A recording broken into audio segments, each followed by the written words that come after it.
ការតាបកិច្ចចម្បងការតាបកិច្ចចម្បងការតាបកិច្ចចម្បង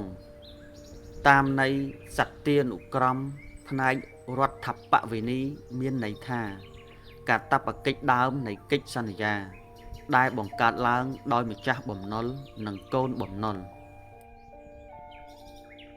ការតាបកិច្ចចម្បងក្នុងន័យទូទៅសំដៅទៅដល់ន័យនៃពាក្យកាតព្វកិច្ចផ្សំនឹងន័យនៃពាក្យចម្បងការតាបកិច្ចចម្បង underlying obligation or principal obligation obligation principal រៀនដើម្បីខ្លួនយើងគ្រួសារយើងនិងប្រទេសជាតិរបស់យើងសូមអរគុណការតាបកិច្ចចម្បងការតាបកិច្ចចម្បងការតាបកិច្ចចម្បងតាមន័យសត្យានុក្រមផ្នែករដ្ឋបវេនីមានន័យថា